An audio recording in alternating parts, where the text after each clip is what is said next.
నమస్కారం. ఈరోజు తిరుమలలో జరుగుతున్నటువంటి కొన్ని కార్యక్రమాలు నిన్న నారా చంద్రబాబు నాయుడు గారు వివరిస్తూ ఉంటే ఎంతో బాధ కలిగించినటువంటి విషయం నిన్న జరిగింది. అది ఏంటంటే స్వామివారి ప్రసాదాల్లో లడ్డూ ప్రసాదంలో జంతువుల కొవ్వుతో వాడినటువంటి నెయ్యి పేరుతో కొవ్వును వాడినట్టు రిపోర్ట్ చూపించి మా అందరికీ బాగా బాధ పెట్టినటువంటి అంశం ఉంది. కలియుగ దైవం వెంకటేశ్వర స్వామి విషయంలో ఏ చిన్న తప్పు జరిగినా ప్రభుత్వం చాలా తొందరగా నిర్ణయాలు తీసుకున్న తప్పును సరిదిద్ది ఆ తప్పు చేసినటువంటి వాళ్ళని అరెస్ట్ చేయాలని చెప్పేసి మేము కోరుతూ ఉన్నాము. అలాగే ఈ కళేబరాలతో చేసినటువంటి నెయ్యి పేరుతో వాటిని ఈ విచారణ ఇక్కడితో కాకుండా సుప్రీంకోర్టు రిటైర్డ్ జడ్జితో ప్రధాన న్యాయమూర్తితో కానీ లేదా ఆంధ్రప్రదేశ్ హైకోర్టు సిట్టింగ్ జడ్జితో కానీ విచారణ జరిపించాలని చెప్పేసి మేము కోరుతూ ఉన్నాము.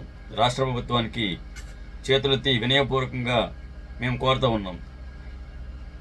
ఈ వెంకటేశ్వర స్వామి విషయంలో ఎంతటి పెద్ద వ్యక్తి ఉన్నా కానీ వాళ్ళపై కఠిన చర్యలు తీసుకొని తొందరగా వాళ్ళకి శిక్ష పడేలాగా చూస్తారని చెప్పేసి కోరుతూ ఉన్నాం.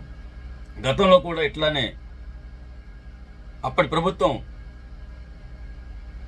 వెంకటేశ్వర స్వామి భూములు కానివ్వండి ప్రైవేటు పరం చేస్తామంటే మేము దీక్షలు చేసి ధర్నాలు కూడా చేసి హిందూ భక్తులందరూ కూడా దీక్షలు ధర్నాలు చేసి ఆ భూముల వ్యవహారాన్ని వెనక్కి తీసుకునేటట్టు మేము చేయడం జరిగింది.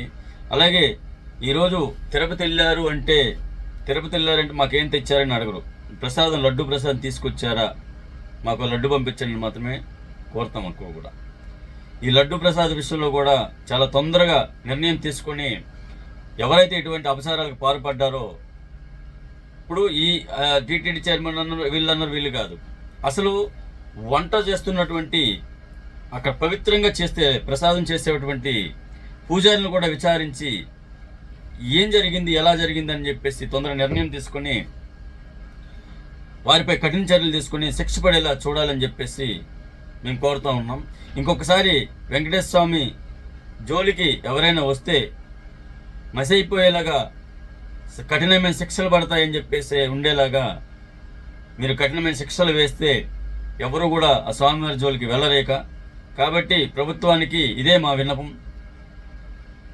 సుప్రీంకోర్టు రిటైర్డ్ జడ్జి కానీ హైకోర్టు ప్రెసిడెంట్ జడ్జి గారితో కానీ విచారణ చేసి త్వరగా వారికి శిక్ష పడేలా చేసి మా హిందూ భక్తుల మనోభావాలకు న్యాయం చేయాలని చెప్పేసి కోరుకుంటూ చంద్రబాబు నాయుడు గారికి, నారా లోకేష్ గారికి, పవన్ కళ్యాణ్ గారికి కూడా అందరికీ కూడా మేము విజ్ఞప్తి చేస్తూ ఉన్నాం. ఈ వ్యవహారంలో చాలా తొందరగా తీసుకొని కఠిన చర్యలు తీసుకుంటారని చెప్పేసి మనస్ఫూర్తిగా కోరుకుంటున్నాము. నమస్కారం.